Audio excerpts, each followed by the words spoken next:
നമസ്കാരം. ഓഡോ ട്യൂട്ടോറിയലിലെ മറ്റൊരു വീഡിയോയിലോട്ട് സ്വാഗതം. ഇത് നമ്മൾ ഓഡ് ബിഗിനേഴ്സിന് വേണ്ടിയിട്ടുള്ളതാണ്. ഡോർ ഷിപ്പിംഗ് പറയുന്ന മെത്തേഡ്.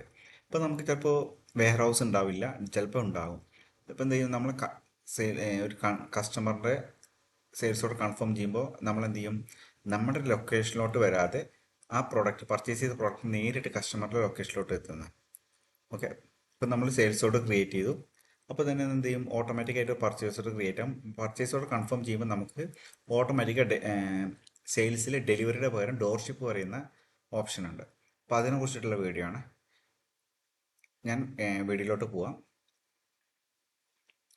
ഇപ്പോൾ ഫസ്റ്റ് നമ്മൾ എന്ത് ചെയ്യണം, സെറ്റിങ്സിൽ ഡോർഷിപ്പ് എന്നുള്ളത് എനേബിൾ ചെയ്യണം. ഓക്കെ, ഡോർഷിപ്പ് നമ്മൾ ഇൻവെൻട്രിയിൽ ഡ്രോപ്പ് ഷിപ്പിംഗ് എനേബിൾ ചെയ്തു. ഓക്കെ, ഫസ്റ്റ് സ്റ്റെപ്പ് അതായിരുന്നു. ഇനി ഞാൻ എന്ത് ചെയ്യുന്നു, ഒരു പ്രൊഡക്റ്റ് ക്രിയേറ്റ് ചെയ്യുന്നു. ഫോർ എക്സാമ്പിൾ ഞാനൊരു പ്രൊഡക്റ്റ് ക്രിയേറ്റ് ചെയ്യുന്നു, ഡോർപ്പ് ഷിപ്പ് പറയുന്ന ഒരു പ്രൊഡക്റ്റ് ക്രിയേറ്റ് ചെയ്യുന്നു. ഓക്കെ, അതിനുശേഷം നിങ്ങളുടെ ഇൻവോയ്സ് പോളിസി ക്വാണ്ടിറ്റിയാണ്, ക്വാണ്ടിറ്റി കൊടുക്കാം. ഓക്കെ, അതിനുശേഷം ഇൻവെൻട്രി ടാബിൽ നമ്മൾ എന്ത് ചെയ്യണം, ഇവിടെ ഡോർഷിപ്പ് അത് എനേബിൾ ചെയ്യണം. ഓക്കെ, ഞാൻ ബൈയും ഡോർഷിപ്പും എനേബിൾ ചെയ്തിട്ടുണ്ട്. ഓക്കെ, അതിനുശേഷം എന്ത് നിങ്ങളെല്ലാം ഏത് കാറ്റഗറിയാണോ അതൊക്കെ ചെയ്യാം. അപ്പോൾ നമ്മൾ പർച്ചേസ് ചെയ്യുന്ന സപ്ലയറിൻ്റെ നെയിം കൂടി ഇവിടെ കൊടുക്കുന്നുണ്ട്. ഞാൻ ജസ്റ്റ് ഒരു B2B കസ്റ്റമർ എന്നുള്ള വെണ്ടറിൻ്റെ നെയിം കൊടുക്കുന്നത്, സപ്ലയറിൻ്റെ നെയിം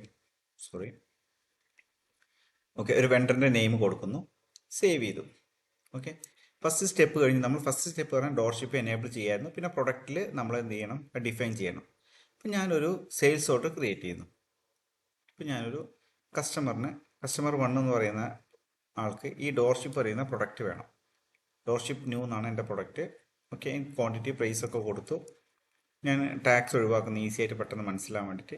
ഇപ്പോൾ മനസ്സിൽ നിങ്ങൾ കൺഫേം ചെയ്യുമ്പോൾ നമ്മൾ എന്ത് ചെയ്യും, നോർമലായിട്ട് നമ്മൾ കൺഫേം ചെയ്ത് കഴിഞ്ഞാൽ ഇപ്പോൾ സ്റ്റോറബിൾ പ്രൊഡക്റ്റ് ആണെങ്കിൽ ഇവിടെ ഡെലിവറി എന്നുള്ള കാണിക്കും. ഈ പേയ്മെൻറ്റിൻ്റെ തൊട്ടടുത്ത് നമുക്ക് ഡെലിവറി എന്ന് വരും. പക്ഷെ നമ്മളിത് കൺഫേം ചെയ്യുമ്പോൾ നമുക്ക് എന്താ വരുന്നത്, ഇമ്പാക്റ്റ് വരുന്നത് പർച്ചേസ് ഓർഡറാണ് ക്രിയേറ്റ് ആവുന്നത്. കണ്ടോ, ഇപ്പോൾ പർച്ചേസ് ഓർഡർ ക്രിയേറ്റ് ആയി. നമുക്ക് എന്ത് ചെയ്യാം, പർച്ചേസ് മോഡ്യൂളിൽ പോകാം, അല്ലെങ്കിൽ ഇവിടുന്ന് തന്നെ പർച്ചേസിൽ ക്ലിക്ക് ചെയ്യാം. ഓക്കെ, നിങ്ങൾ എന്ത് ചെയ്യാം, ഇത് നിങ്ങൾ എല്ലാം ചെക്ക് ചെയ്ത് ഓക്കെ, ഇവിടെ ഡെലിവർ ടു ഡോർഷിപ്പ് കണ്ടോ. ഇപ്പോൾ എന്ത് ചെയ്യും, ഇവിടെ ഡയറക്റ്റ് ഡോർഷിപ്പ് അഡ്രസ്സാണ്, കസ്റ്റമറുടെ ലൊക്കേഷനിലോട്ടാണ് പോകുന്നത്. ഇവിടുന്ന് കൺഫേം ചെയ്യുമ്പോൾ എന്ത് ചെയ്യും, ഇപ്പോൾ സെയിൽസ് ഓർഡർ ഇവിടെ ലിങ്ക് ആയിട്ടുണ്ട്. ഇവിടെ കൺഫേം ചെയ്യുമ്പോൾ ഇവിടെ ഇമ്പാക്റ്റ് വരും കണ്ടോ, ഡോർഷിപ്പ് എന്ന് പറയുന്ന ഇവിടെ വന്നു. അതേപോലെ തന്നെയാണ് ഇത്. ഇപ്പോൾ നമ്മൾ സെയിൽസിലും ആ ഡോർഷിപ്പ് ഇവിടെ എനേബിൾ ആയിട്ടുണ്ട് കണ്ടോ. ഇപ്പോൾ ഈ സെയിൽസിൽ ഡോർഷിപ്പ് നോക്കുമ്പോൾ നമുക്ക് എന്ത് ചെയ്യും, നമ്മുടെ സീക്വൻസ് നമ്പറിൽ വരും. ഞാൻ എന്ത് ചെയ്യുന്നു, പർച്ചേസിലോട്ട് പോകുന്നു, പർച്ചേസിൽ ഡോർഷിപ്പ് കണ്ടോ. ഓക്കെ, ഇപ്പം എന്ത് ചെയ്ത് നമ്മളിത് ചെക്ക് ചെയ്തു, വാലിഡേറ്റ് ചെയ്യുന്നു. ഓക്കെ, നമ്മൾ സിമ്പിൾ പ്രോസസ്സാണ്. നമ്മൾ എന്ത് ചെയ്യും, നമ്മുടെ ലൊക്കേഷനിലോട്ട് വരില്ല, നേരിട്ട് കസ്റ്റമറിൻ്റെ ലൊക്കേഷനിലോട്ടാണ് പോകുന്നത്. ഓക്കെ, നമ്മൾ എന്ത് വാലിഡേറ്റ് ചെയ്തു കണ്ടോ. നമുക്ക് പർച്ചേസിൻ്റെ ഉള്ളിൽ നിന്ന് വാലിഡേറ്റ് ചെയ്യാം, അല്ലെങ്കിൽ സെയിൽസ് ഓപ്പൺ ചെയ്തിട്ട് അതിൻ്റെ ഉള്ളിൽ നിന്ന് വാലിഡേറ്റ് ചെയ്യാം. ഓക്കെ, ബെറ്റർ നിങ്ങൾ സെയിൽസ് ഓർഡർ ചെയ്തിട്ട് അവിടുന്ന് വാലിഡേറ്റ് ചെയ്യലാണ്. എന്നിട്ട് നോർമൽ പ്രോസസ്സ് നിങ്ങൾ എങ്ങനെ ക്രിയേറ്റ് ഇൻവോയ്സ് ചെയ്യുന്നത്, ഇൻവോയ്സ് ഇപ്പോൾ നമ്മൾ കണ്ടോ, നമ്മൾ നേരത്തെ പർച്ചേസ് ഓർഡറിലും ആ ക്വാണ്ടിറ്റി റിസീവ് ആയിട്ടുണ്ട്. പിന്നെ ഇവിടെയും നിങ്ങൾ നോർമൽ പ്രൊസീജിയർ എന്ത് ചെയ്യാം, നമുക്ക് പ്രോസസ്സ് ചെയ്യാം, ബില്ല് ചെയ്യാം. ഇപ്പോൾ ഉണ്ടോ, റിസീപ്റ്റ് സ്റ്റാറ്റസ് ഫുള്ളി റിസീവ്ഡ് ഡോർഷിപ്പ് മെത്തേഡിൽ. ഓക്കെ, വീഡിയോ മനസ്സിലായി എന്ന് വിചാരിക്കുന്നു. താങ്ക്